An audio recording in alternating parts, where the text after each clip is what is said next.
Hi guys, how are you all doing? Welcome to episode 7 of Morning Chai and Ikigai. This is your podcast host Priyanka.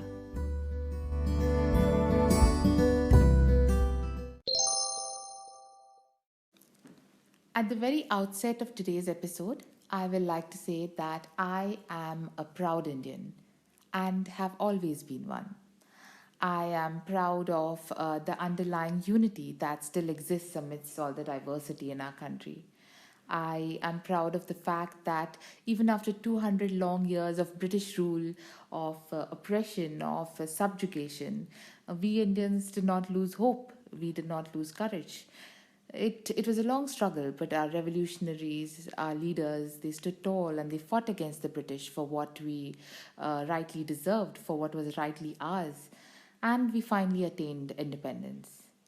I am proud that since then, we, with our dedication, knowledge, and skill, we have been constantly accomplishing new heights in the field of medicine, in the field of pharmaceuticals, space science, research. I am proud that my homeland has been home to poets like Rabindranath Tagore, social reformers like Raja Ram Mohan Roy, Baba Saheb Ambedkar, Savitribai Phule, Fatima Sheikh, presidents like APJ Abdul Kalam, mathematicians like Shakuntala Devi. Then we have our famous filmmakers like Satyajit Ray. I'm proud of the fact that immensely talented writers like Vikram Seth, Arundhati Roy, R.K. Narayan are Indian. That Nobel Prize winners like Abhijit Banerjee, Amartya Sen, Satyarthi are Indian. That CEOs of world famous companies like Sundar Pichai, Shantanu Narayan, they are Indian. I'm proud that Sachin Tendulkar, Mary Kom, PV Sindhu, they are Indian. I'm proud of ISRO, one of the only four space agencies in the world. I'm proud of ISRO and its achievements. I am proud of even Bollywood, which is the largest film industry in the world. Aryabhat discovered zero. Sushruta was the father of plastic surgery. They were Indian as well. I'm proud of all this and so much more. So, if at any point in today's episode you start feeling otherwise, I want you to remember what I have just said. However, being a proud Indian does not mean I'm blind to the flaws in our society. And so, in today's episode of Morning Chai and Ikigai, I, with all due respect to my country and my fellow Indians, will exercise my constitutional right. That is my freedom of expression. Yesterday, 15th August 2020, India entered its 74th year of independence. And I'm pretty sure this was not how we imagined we'd be celebrating it. Now, don't get me wrong, I have never been a supporter of pin-up nationalism. In fact, when I was in school and college, 15th August to me meant more of a national holiday or a public holiday rather than Independence Day. I recall attending the flag hoisting was a mandatory event. It was a big deal back then for all of us, and to me, it felt just like a waste of a good holiday. So I would feign a stomach ache in order to, I would come up with some excuse or the other in order to bunk the flag hoisting session. But come evening and the society where we lived in, they would conduct a small Independence Day ceremony, and all the residents of the building would religiously be attending it. So my family would be attending it too. But I remember I would make up excuses not to show up every single time. And even if somebody had forced me to attend, and even if I had to attend, I would show up in my most casual avatar. I would be there in jeans and a crumpled t shirt when all the other residents in my colony were dressed in their traditional best. Now, if I think about it, probably it was my way of rebelling. I perhaps I wanted to prove a point, although I wasn't even sure back then what the point was. And or maybe I just did it for kicks. Who knows? I just wanted people to frown and roll their eyes at me. I wanted them not to have any expectations of me. And in most cases, this rebel phase passes off. But strangely, in my case, it seems to have lasted much longer. So I can still say I'm a rebel in most ways. The only difference being that then I was a rebel without a cause, and now I am a rebel with one. But the thing about me versus them is that we still cannot see eye to eye with each other. They have a problem with my quote unquote non sanskari outlook, which to them, of course, feels like disrespect for my nation. And I have an issue with their 2 days a year pretend patriotism. Yeah, that's what I like to call it, 2 days a year pretend patriotism. Every year, most Indians, will suddenly turn all patriotic on precisely 2 days, 26th January and 15th August. So you'll see them walking in full desi swag with their 75% cotton saris and khaki kurtas and a big bindi on their forehead or a big tilak on their forehead and those made in India jutis.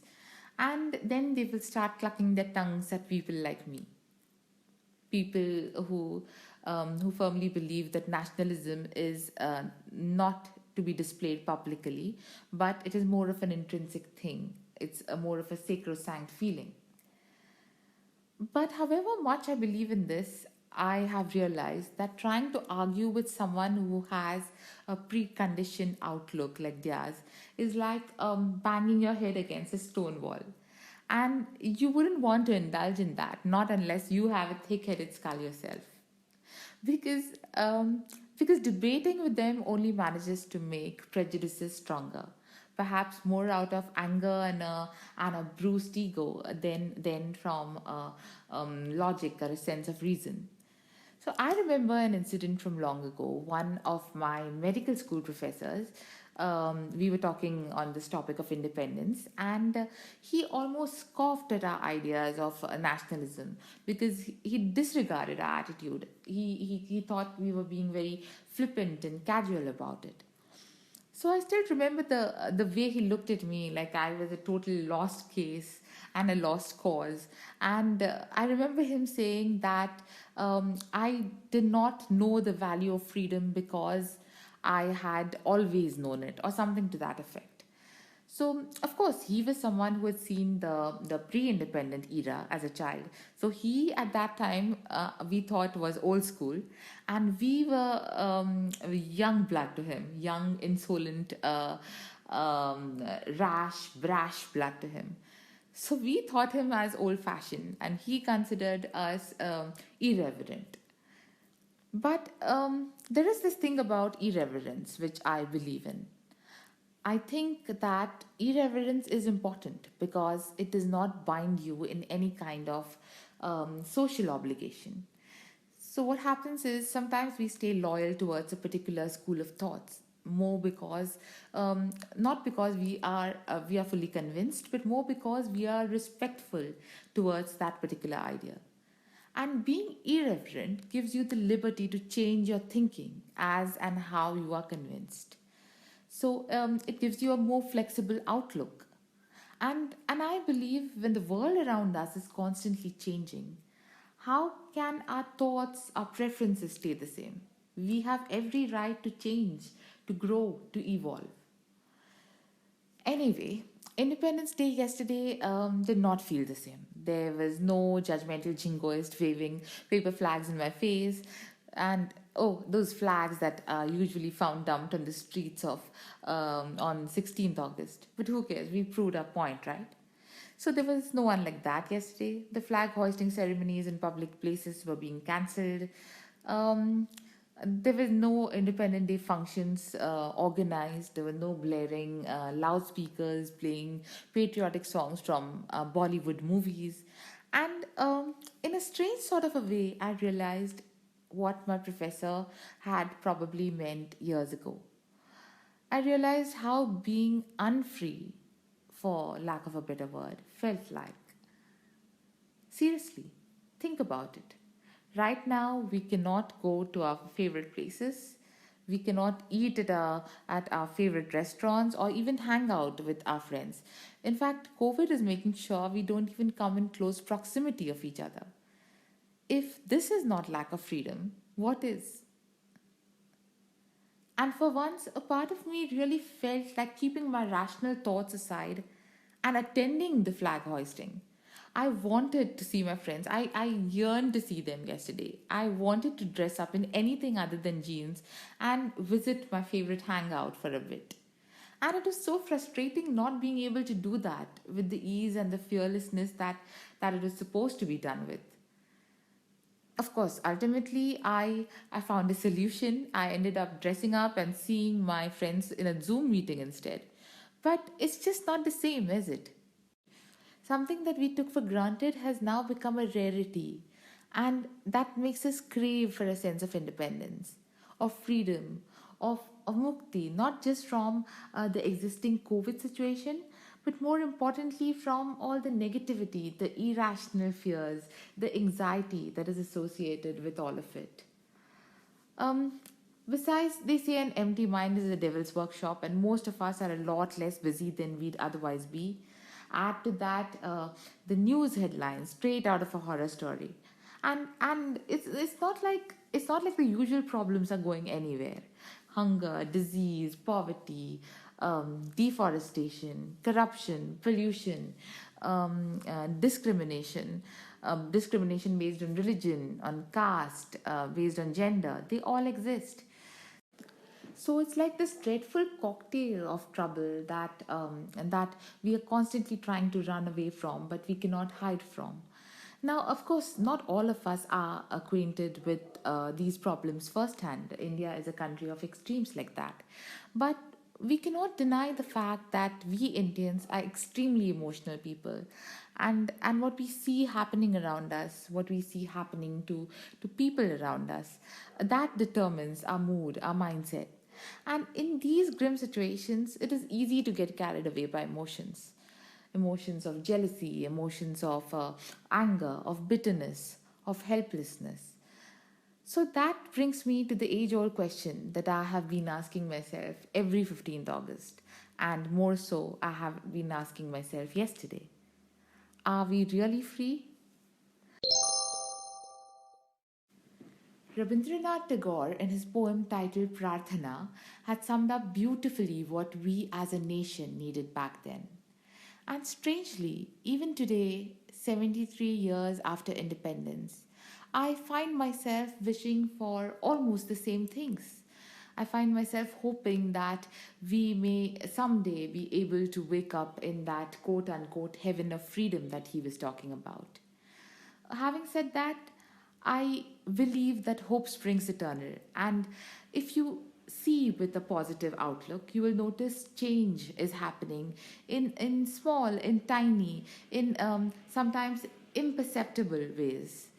But I believe in the metaphorical butterfly effect, that something as fragile as the flapping of wings of a butterfly in one part of the world has the capacity to cause seismic changes in another.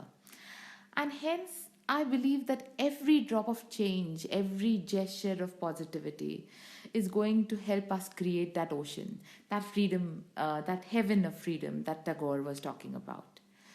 I know it's taking us 73 years and we're still counting, but I really think we mustn't give up. We need to stand up against the evils of society. We need to fight against discrimination, against dowry, against female infanticide. And these are crimes that could be happening in cleverly disguised ways in today's age and time.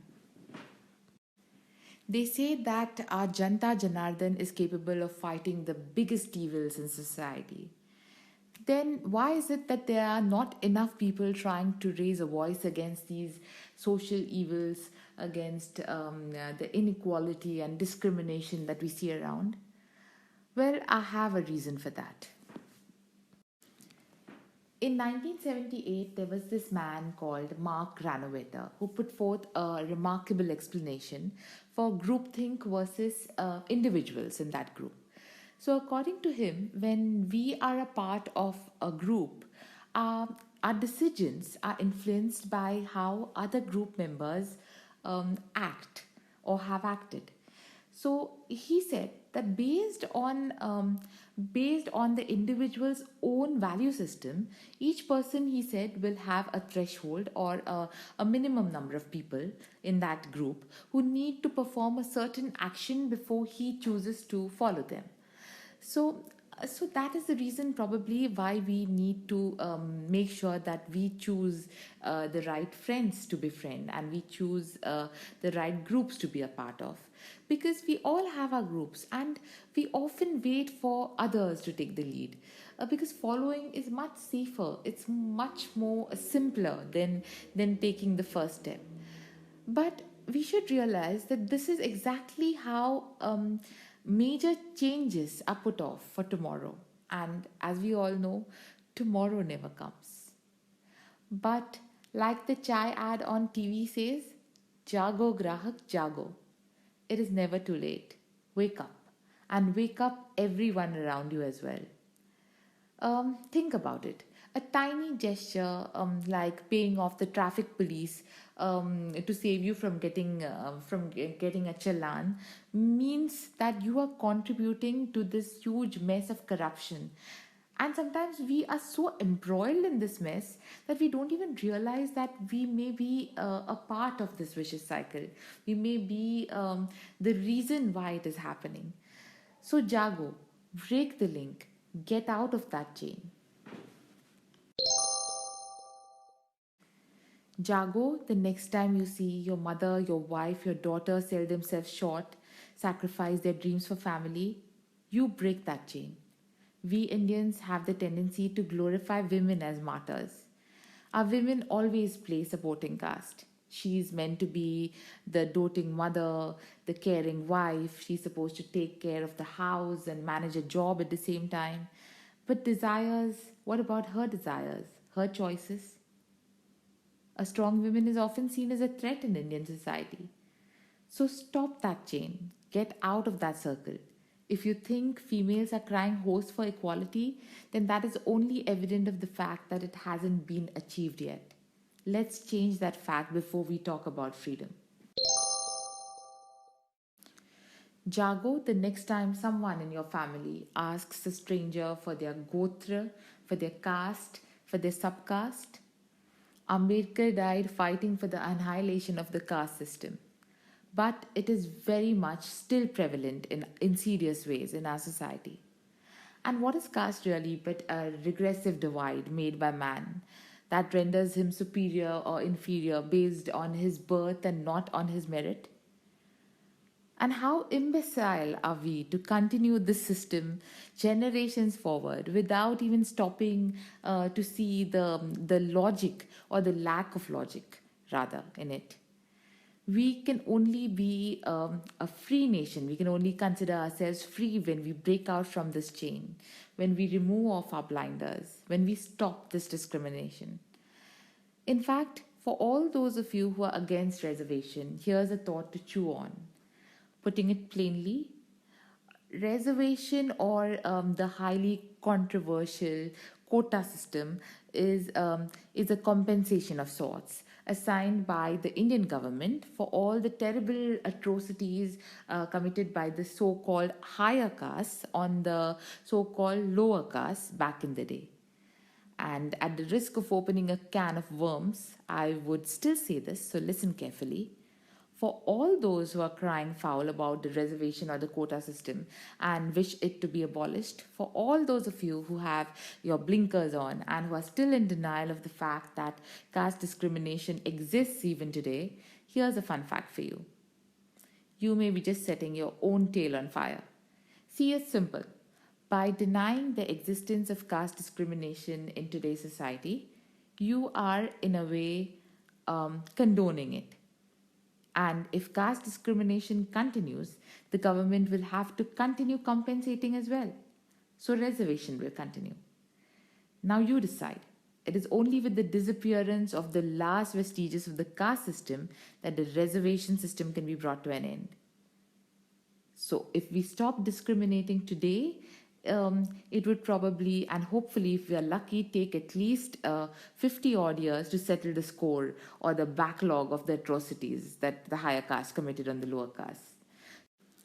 So, unless you want this whole cycle of discrimination and compensatory reservation to be repeated for your future generations, break this change.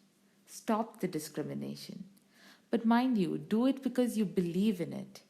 Do it because you're convinced that at the end of the day, no matter what role they're assigned in the game, the king and the pawn go back in the same box.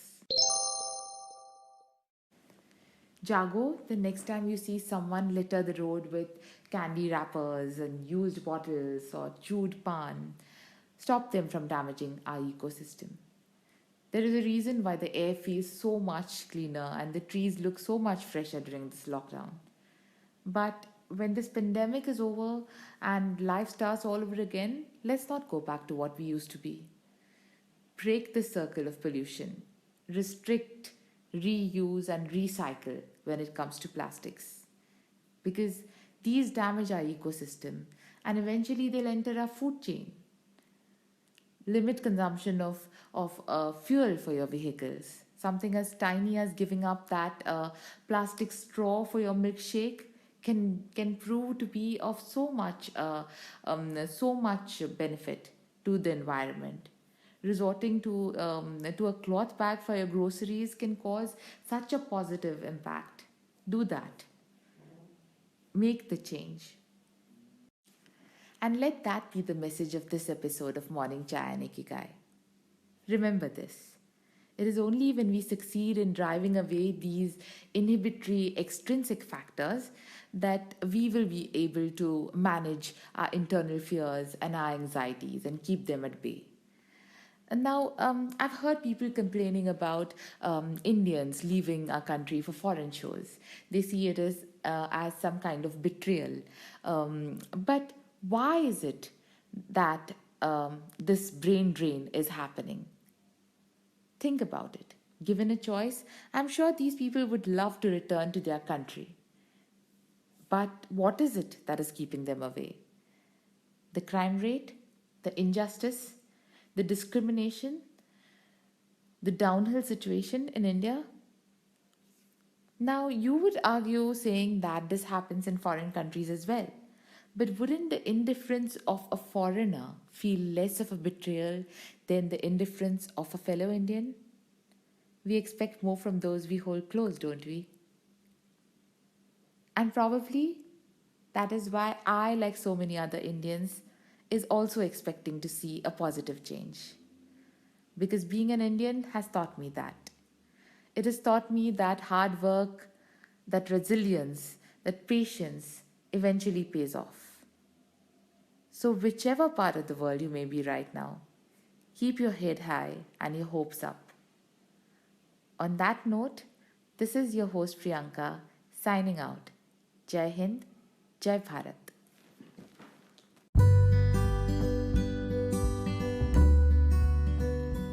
Morning Chai and Ikigai is a bi-weekly podcast. That means fresh episodes will be uploaded every Thursday and Sunday. If you want to connect with me outside the pod, I am there on Twitter and Instagram. My handle is Dr. Priyanka Naik, that is Dr. Priyanka Naik. I'm also there on Facebook and my YouTube channel is Dr. Priyanka Naik again. So do subscribe, leave me a comment or rate and review my podcast. I also blog at drpriyankanaik.com.